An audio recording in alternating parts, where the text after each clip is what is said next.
And does anyone remember Dick Sinovic? Yeah.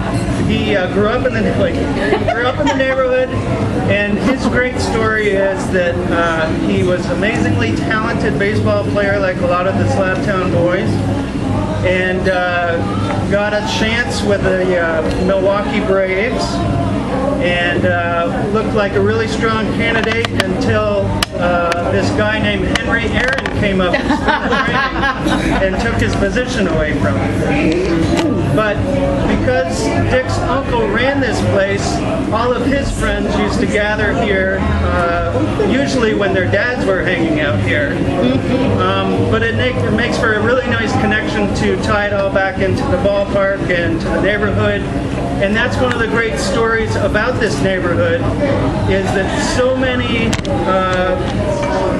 baseball players came out of here, you know, whether they were semi-pro, pro, college.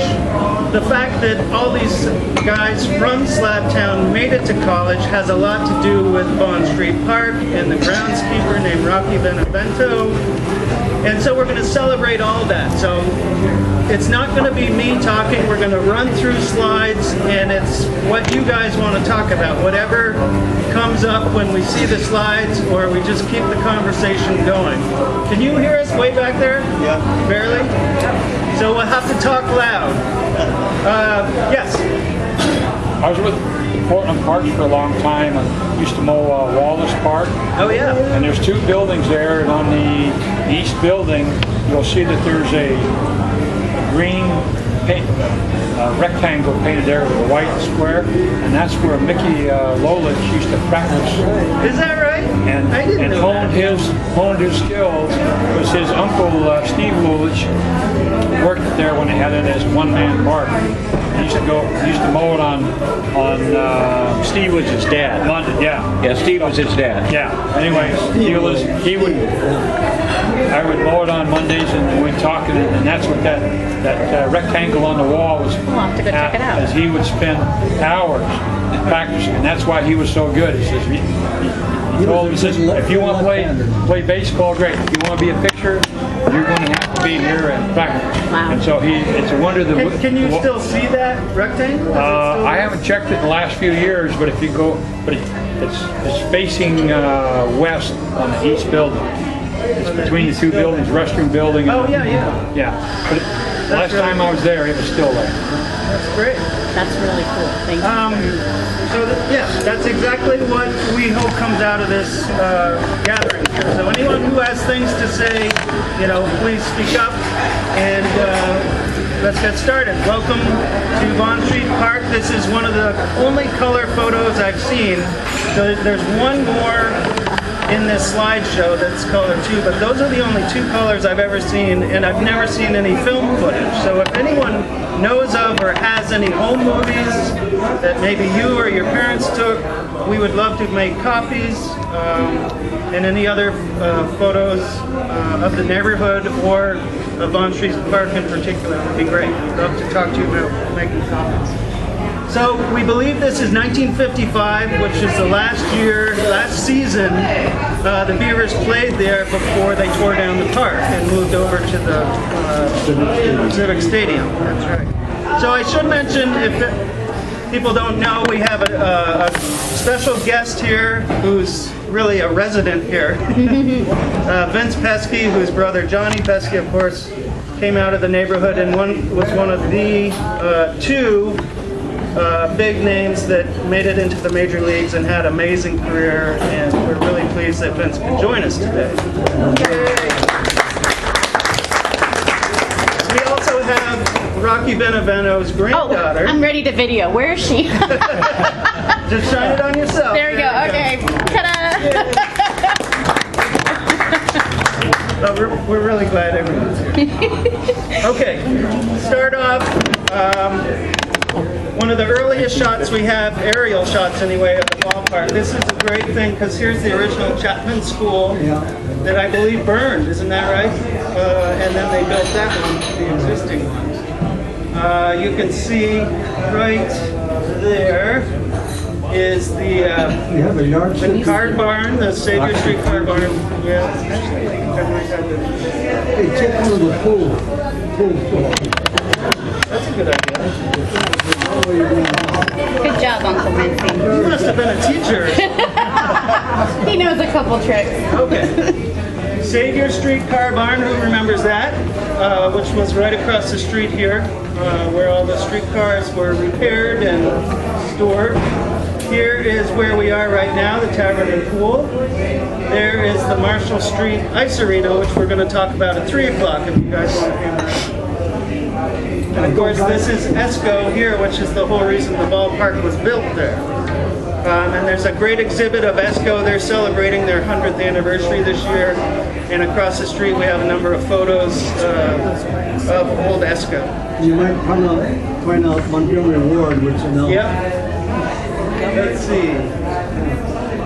That may not even be there yet, man. Back up this way. Yeah, right where you're pointing. Going down. Yeah, that's where. That's where it would be, but I don't think it's there yet, right? No, it hasn't. Yeah. Okay. What year is that? 1919, I think. I was probably born in those cars. Yes. There's Vince in the back, in fact. Now, that's one of the best shots of Old Bond Street because we had the ballpark right on the other side that connected to where the foundry is located out in right field. But left field, if you were to walk up Bond Street, at that time everything came down Bond Street, and I think it probably went up Thurman. But anyhow, it eventually turned into a two-way street. And as the guys that grew up, we become what we call baseball shaggers. And right at the top, pointing up there was your thing, we had a fellow that would holler, foul ball, and it's down to your right a little bit. Right where that little light is, right there, go up a little higher, and down, then over to your left. Oh, there's the Right hole. there, a guy would holler, foul ball, right field, foul ball, left field. Go get it. God, you dodged between the cars of the old days and the new cars. But if you got the ball, you could either get it back to the ballpark for free, or you could save it and get it for 50 cents. In those days, not like today, if a ball went over the fence, you put a brand new ball into play. Today, you see these guys throw a ball up to the audience. I wish that was in our era because we got all the baseballs in the old days. When we lost the cover, we would tape them up and we'd go ask Rocky Benevento, you got any black tape? Yeah, what do you need it for? Oh, we want to fix up the bat and a couple of balls. Okay, you need any screws, any nails? But Rocky and his granddaughter's right here. And she will probably give a couple of anecdotes. But Rocky Benevento, St. Patrick's Church, Bond Street, the Ice Arena. What else did you need? What have I left out? I don't know. Somebody will come up and say, well, you forgot to mention. Yeah. So anyhow, that's what it looked like in the old days. There's Montgomery Ward, Yeah, there's Montgomery Ward in the back. which of course is Montgomery Park today. Yeah. That's a great story about who was the guy? Who would that have been? Just a kid that was yelling where the Yeah, foul ball. the guy we would rotate, he'd go up there for 4 innings or 3 or whatever. But generally, it was the guy that had the best voice and probably could knock you on your butt because he wanted to watch the ball game rather than holler. But you could say right field, left field, back over the wall, That's a great get the story. ball, and we'd bring it up and either, as I say, get some money for it, or if you were smart, you'd hang on to the ball, which you used to play up in the old Chapman School grounds, or go down to where Lincoln High School is now built. We had a ball field down there, but we'll get to all of that in time. By the way, on your right is what we've originated through Tim Hills. We have a Hall of Fame. So you people who are listening to me digest about the old days, come over here and be sure that you look at the Hall of Fame. We've got some great names up there. of guys that grew up in old Slab Town. All right, Tim.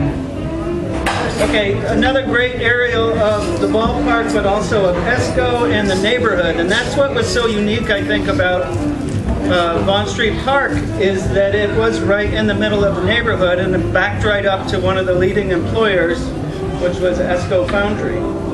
And there's many stories you'll hear today, and there's many more stories that we probably won't get to of Esco being right, you know, off the outfield wall. And when it was operating during games, it would belch out this orange smoke, I'm told, that really became a factor and actually a home team benefit if you knew how to deal with it.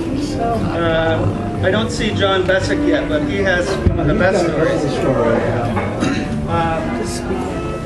But if you look at Bond Street again, you might point with the cue to point out the old bleachers over there. Here? No, down Bleecker Street, go straight across, right there. This was a good seat. If you got there early and you didn't have the money for a reserve seat in the proper area of Vaughn Street, the best seat in the house was the bleachers.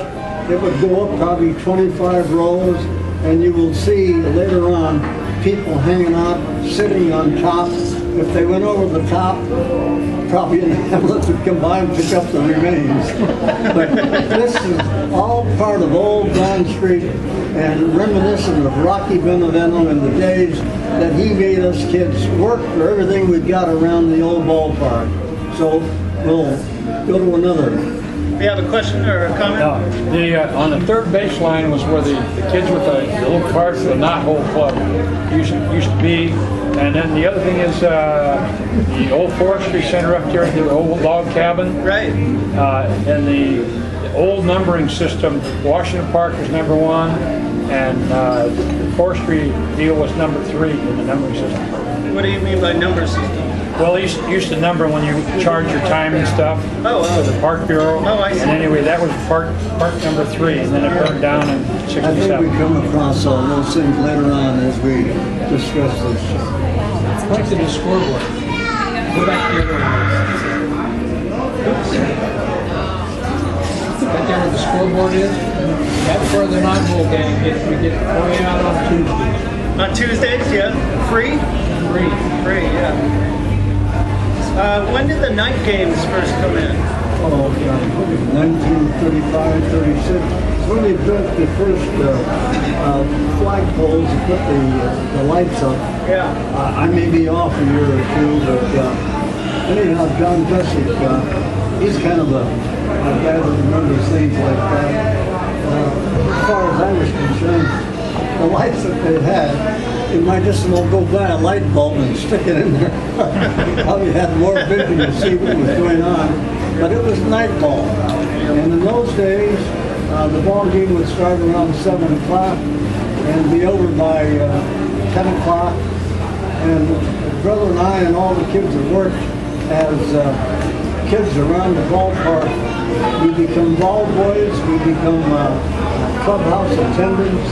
We did everything around the ballpark, courtesy of Rocky Benevento, the old Grand Street. He kept more of us kids out of jail than you could ever imagine, because the police used to always come up to the ballpark and look for pickpockets. In those days, pickpockets made a living of people getting up or sitting down, depending on what came up and down the pants.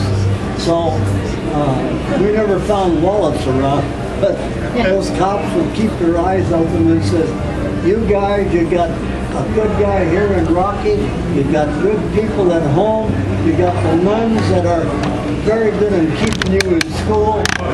We don't want to see you down on 3rd and Oak," and that time was where the city jail was. So we took their advice, thank God. But now let's go back to Old Vaughn Street. Another aerial showing opening day, I believe 1945 or so. And what I love about this is that you can see the crowd, yeah, they're just on the field. Yeah, we had the area roped off. So who remembers opening day? Isn't it true you got an automatic pass from school? That's what I've heard. Didn't the sisters let you go to opening day? Opening day, the sisters would say, no school, because we know you're not going to be here at school. You're going to be with your either sisters or brothers or parents might be working at Old Lawn Street, working in the concessions, or as a gatekeeper, something to do around the ballpark in order to bring a couple of bucks into the family. In those days, you worked for everything that you got. As a matter of fact, when the Beavers would leave town, we would get together with the concessionaire, and if there were any hot dogs left over, we'd say, hey, don't put them back in storage. Can you take care of this? There's nothing like a ballpark hot dog with mustard and maybe a soft drink. But if you were 21 or over, you'd drink beer.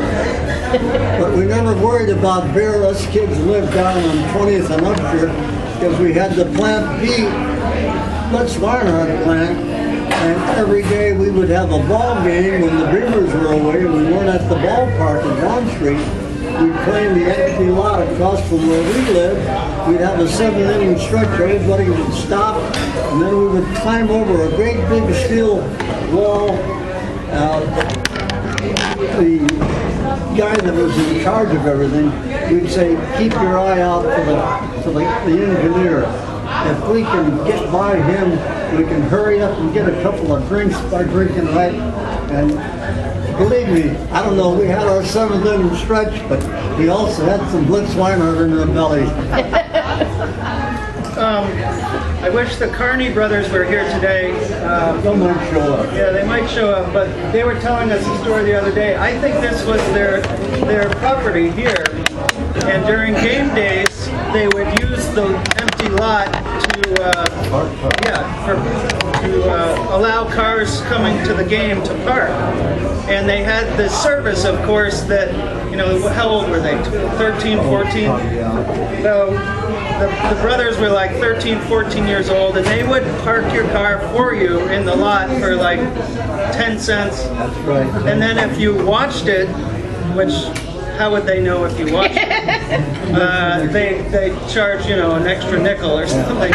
And the Carney brothers literally learned how to drive by parking other people's cars. I don't know how many dents they had over the years. But. By the way, sometimes you might want to check the picture of the Carney boys. As you go up the staircase there, right on the wall to your left as you get to the top, you'll see the Carney boys. But in the old days, they also ran after the baseballs that went into the parking lot. That was verboten. You can't come in here. We'll get the baseballs. Like hell you will. Then you'd start fighting because they had one brother, Bill Carney, that was a great baseball player and a good eye for hitting. He eventually went to the University of Oregon, played for the Beavers, but he was one of those guys that had it upstairs. He was very, very intelligent, so he went into business. But the Carney brothers, the Peskies, the Bessigs, the Satliches, the Senovics, did I miss any pictures? Oh yeah, the Boziches, Yep. the Satliches, I went through those, and Luniches. If you swore, you'd say, are you swearing against one of our country people? Because all of our names ended in ICH, so you had to be careful around some people. All right, now look at that smoke coming up. Yeah, that's what I love about this shot. Nobody's in the park, there's not a game on, but it's a great shot showing ESCO in full operation. And we've got one of the workers who retired from there, Asa Patikowski. Stand up. I want you to recognize one of the guys that worked in that smoke-filled area. Where is he? Put your hand up. Oh, That's there. it. Oh, So he goes way back to Old Bond Street. Yeah, here's the other color photo. An action photo. The players are even blurred there, but I just love that shot. That was great. That was Rocky's front lawn. He put us kids to work. We used to run the old-fashioned lawnmowers, and then he got the gas-fired one. He wouldn't let the kids drive it until they become of age to drive. But we went from pushing the lawnmower to working the gas one, and the bottom line, Rocky would go with that thing tooth and nail, looking for little divots and holes. As a matter of fact, if John Bessick was here, he'd say one day there was a guy playing center field, went after a fly ball, and all of a sudden he dropped down into a hole, right in the back of second base. And they went down there and he had the ball in his hand, he caught the ball. But it's reminiscent of what was going on in the old days. If you would look, point with your thing, now right at the end of the grandstand as you go toward the bleachers. Right in through there was an alleyway, supposedly that the street eventually went through, that would be called Roosevelt. And that is where the area, in back to second base, if you visualize now in your own mind, a guy going after a fly ball, and all of a sudden the ground caves in underneath him, and he goes down, but he caught the ball before he went down. They went out, and he holds the ball, let the guys pull him out, and the umpire says, I don't know whether he dropped the ball or not, but pull the guy out. But these are some of the fantasies that we talked about, and it's great to see Rocky Benevento and the green grass, which brings us to another area, that as soon as the Beavers left town, Rocky would go out and turn on the great big places that have all the water mains outside, get a great big hose and bring it into the ballpark, and he would flood the ballpark as soon as the Beavers left town, and flood it Monday, Tuesday, Wednesday, and at that time we learned how to slide. It became a great place to teach kids how to slide and come up and run to the next base. Well, what do we care about how we look? We were wet, we were muddy, but to the day that the guys went and played big league ball, they taught others how to do the bench slide and to come up so you can go to the next base. There was a guy by the name of Bernie DeGerberis, who was an outfielder with the old Oakland A's and a scout for the big league club. He loved to teach kids how to slide. He would slide on bare floors, on rugs. He would teach you how to hit going in so that you wouldn't burn up your sides, and how to come up so that you could run to the next base. But it all started in the old days of Rocky Benevento flooding. Just figure all the water out there. How he did it, I don't know. But God bless him. We worked for him. We'd roll up the hose, put it away. I don't know if the city charged him for the water, but I doubt it. In the old days, you paid for everything that you got, but I don't think that they ever paid for the water. I don't think anything was mentioned about water in the old days. There's a shot of the Knothole gang, yeah. We had, does anyone know Bob Olson? He was a member of the Knothole gang. In fact, I think that's him right there. And he was telling us a story that this was all set up by the photographer. I mean, the kids, they couldn't possibly see the field from this vantage point outside the park. It was just made for a great photo for the newspaper. Now, some fellow, I think the Oregonian or the Journal paper, he says, kids. Yeah. He says, yeah, I think Bob said he was waiting for the bus or something outside the park. so he says, you know, I don't know how that kid got up there. He must have climbed a flagpole or something. But look at the kids on top of the shoulders. You never got to see what's inside the ballpark. All you did was, there's the bleachers on the other side. But the kids, meant that they were looking at a ball game, and all you saw was the other side of the other friends. But they called it the Knot Hole Gang, and it achieved its fame over the years. And that's one of the classic pictures. All right. So as a member of the Knot Hole Gang, what did that get you? You said a free game on Yeah, Tuesdays. you got the center field bleachers. Yeah. Was there, I mean, did you have meetings otherwise, or you had a You had card? a membership card. Card-carrying And you member. just- All you had to do on Tuesdays was show the card and you got into the The card bleachers. carrying member. I was a card carrying member. Did you have to pay for it? Huh? Did you pay to be a No, member? no. I think that went through the Oregon Journal Junior. Yeah, that was a journal, I think, Dan McDade, George Did you have to be Purcell. a carrier, a newspaper carrier for them, or delivered? No, well, I carried for the journal, but that had nothing to do with it. It was just basically, I think, a publicity stunt basically for the ballpark. Yeah. And what was your name? What's your name, sir? Have they come free? What Dick Comfort. I just want you. You had the back of your head. I just want the smile with the top. So how many people, how many people belong to the Knot Hole? Well, probably at one time we probably had anywhere from 75 to 150 kids. Where they all came from, I don't know, because I lived in Giles Lake. So you're talking about World War II era? Afterwards? Yeah, it's probably well, mid to late 40s actually. Yeah, it was probably about 45, 46, somewhere there. Yeah. Okay.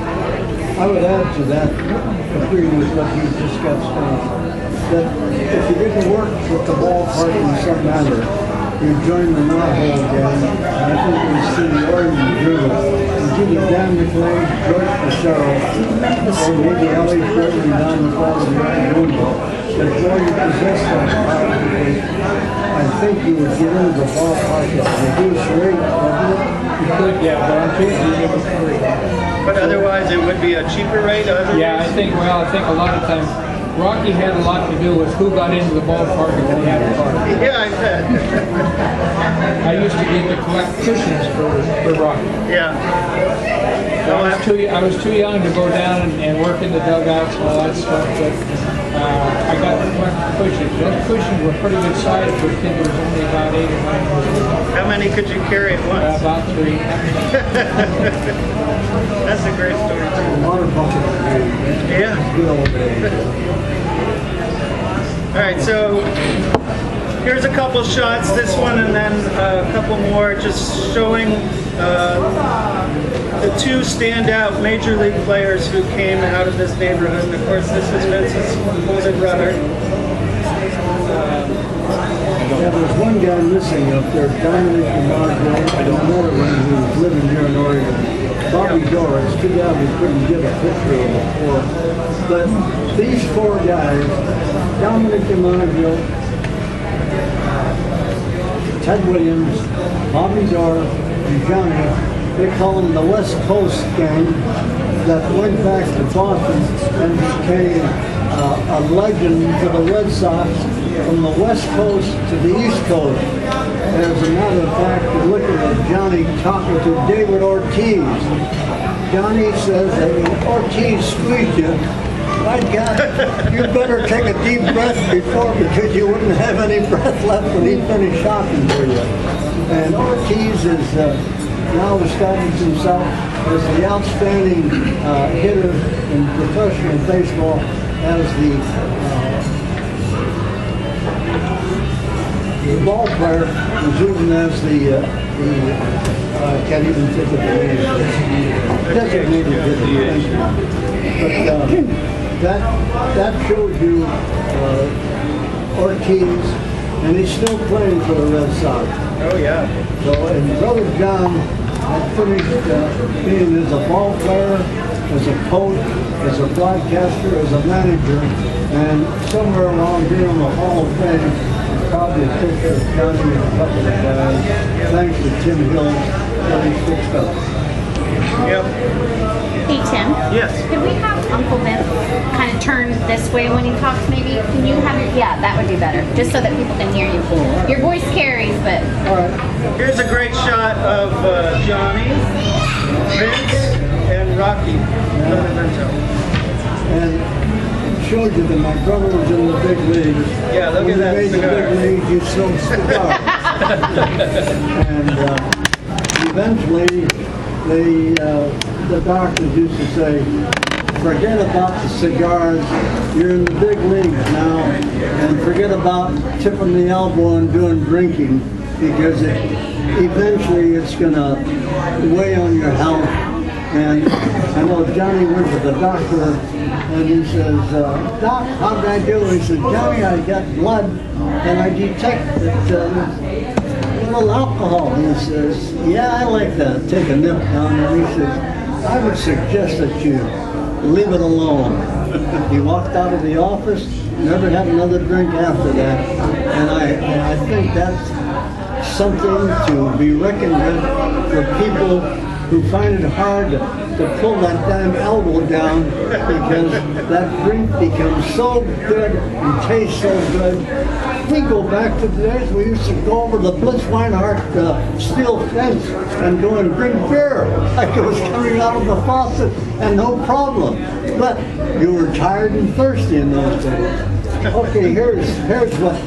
This is a great going story. back that day, but I had Dickie take his son back. Dickie Benevento, God bless him, went back, and David Pesky, the son of Johnny, my nephew, he says, Dickie, I had these guys put this up on the big Viton, and look what it says. Welcome, Rocky Benevento Jr. Thanks to your dad for giving Johnny Pesky his start in Portland, Oregon. That is a famous thing, and believe me, we had more people back in Boston say, your brother, we always thought he was an East Coast kid. And he said, no, he was born and raised Williams, Dorr, Dominic DiMaggio, and Johnny from the West Coast. So there you are. Once again, thanks to Rocky Benevento. If it hadn't been for him at Bond Street, St. Patrick's Grade School, Chaplin Park, and Lincoln High. Now here's a great picture of a great left-hander, but they got the name wrong. Instead of Lolich, they got Lollich. This is how they printed it in the program that year. Yeah, that's him. And the black young man is Vern Brazel, become working for Uncle Sam as a letter carrier. Pat Tabor became a big-time teacher down in the Temecula Junior College. Victor Lolich, as you know, great big left-hander, and lives back out of the Detroit area. And here's a kid, if he could have hit 250, Billy McCallum. Every time I say him, yeah, if you could have hit 250, you'd have been in the big leagues. He had the big fanny, the great big chest, and he could throw that ball.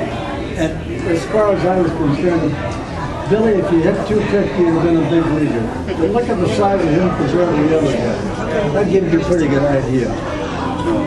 So that gentleman earlier was saying that it was Mickey Lolich who had that, was practicing at Wallace Park, throwing it at the rectangle painted on the building, right? Yeah. Yeah, you'd have to check to see if it's still there. Yeah. I'm going to check right now. I know, after this. I will check too. It's all tour up there. Let's get all our stuff. So that's pretty amazing. Major League, I mean, Mickey Lolich, especially in